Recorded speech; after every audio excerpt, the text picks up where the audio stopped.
Est-ce que l'image de la ville de Marseille, le passé de la ville de Marseille, messieurs, colle à sa peau à 15 jours du premier tour du scrutin? Écoutez, en tout cas, on a eu l'épisode de 2020 avec les vraies fausses procurations prises dans un EHPAD et plus particulièrement dans trois secteurs de Marseille. Notamment le 11-12, me semble-t-il. Voilà, notamment le 11-12, dont le maire de secteur vient de rappeler la nécessité de contrôler. Ça a marqué. C'est une procédure contentieuse, donc juridictionnelle, qui a duré un certain temps. L'affaire aujourd'hui est en appel et elle est en appel 6 ans après. Donc 6 ans après, si vous voulez, on est toujours à la recherche, je dirais, d'un point fixe judiciaire pour établir l'ensemble des responsabilités. Certes, cela marque.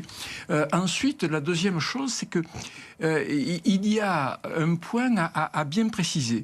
Au plus les différents partis, les différents mouvements politiques auront mobilisé leurs troupes pour participer à l'organisation du vote. Ce sont eux qui tiennent les bureaux de vote, les militants qui tiennent les bureaux de vote. Et donc, il y a un contrôle mutuel, si vous voulez, qui peut se faire, je dirais, de façon quasi naturelle. Ce qui n'empêche pas d'avoir certaines irrégularités, mais pour ça, ensuite, il y a des procédures de contestation. Mais est-ce qu'il et faut de craindre, est-ce que vous, Norbert, vous craignez des fraudes pour ce scrutin 2026 ? Si l'ensemble des mouvements politiques se mobilisent et s'il y a un contrôle mutuel, les fraudes seront minimisées. Laki Sola, alors je ne suis pas un fin observateur, je ne suis même pas fin tout court d'ailleurs, mais de la vie politique nationale, mais des alertes comme ça à la fraude avant le scrutin, je n'en entends pas beaucoup, si ce n'est à Marseille. Non. Il y en a souvent, il y en entend de gauche à droite en fonction des élections. C'est pas que Marseillais. Non, c'est pas que Marseillais. Déjà, ce que Norbert dit, c'est très important. Le système de contrôle des élections, que ce soit local ou national, est un système qui fonctionne à plusieurs volets. Il y a des observateurs envoyés par chaque représentant des candidats qui viennent veiller au bon déroulement des voix. Le dépouillement, évidemment, peut être suivi par n'importe quel citoyen, d'ailleurs, qui le souhaiterait. S'il y a des suspicions, elles sont envoyées à la préfecture. Et ensuite, on a la justice. En plus de ça, vous ajoutez le contrôle des dépenses. On a vu beaucoup d'affaires. Donc on a un système qui est relativement efficace d'un point de vue européen et voire mondial. Mais pourquoi les candidats à Marseille aujourd'hui comment dirais-je, enfin en tout cas parmi les candidats, alertent sur ce risque de fraude en disant attention, à Marseille ça peut mal se passer, en clair, c'est ce qui est dit. J'ai envie de dire, il y a deux éléments. Il y a un élément de pression, voire parfois même un peu trumpiste, de dire qu'il y aura peut-être un problème et il y a une suspicion, on pourra se retrancher derrière ça en disant j'ai pas totalement perdu parce que vous savez qu'il y a eu des fraudes électorales. Ça, c'est très très grave pour la démocratie.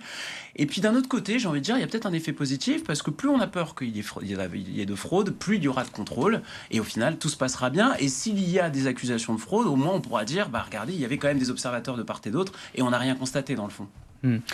Vous le disiez et vous le rappeliez à juste titre, ce sont donc les militants qui tiennent les bureaux de vote, qui participent aussi au dépouillement, etc.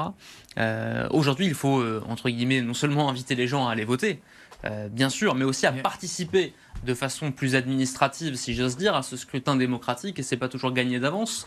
Et pourtant, c'est essentiel à la bonne tenue du scrutin, Norbert. Oui, bien sûr.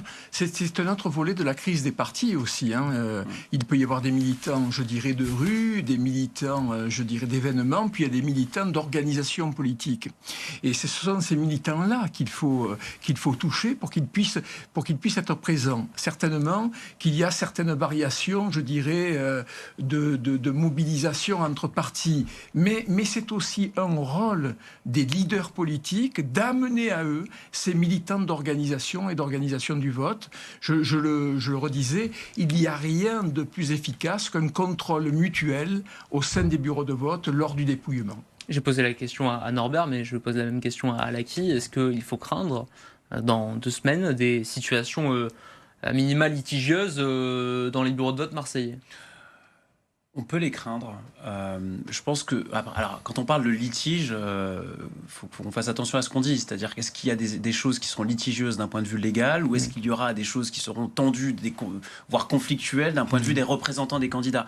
Et ça, malheureusement, ça arrive régulièrement dans les dépouillements. J'y ai assisté moi-même, où il y a une espèce de jeu un peu à l'image de supporters de foot, où on va jouer un peu des coudes en disant regarde, cette enveloppe, elle n'est pas bien fermée, etc., etc. Mais ça fait partie aussi du folklore de la vie vie démocratique. Par contre, là où il faut qu'on soit vigilant, c'est sur le respect des règles. Et je pense que, comme Norbert l'a répété aussi, et c'est très important, tant qu'il y a des observateurs de part et d'autre, je pense qu'on est à peu près protégé.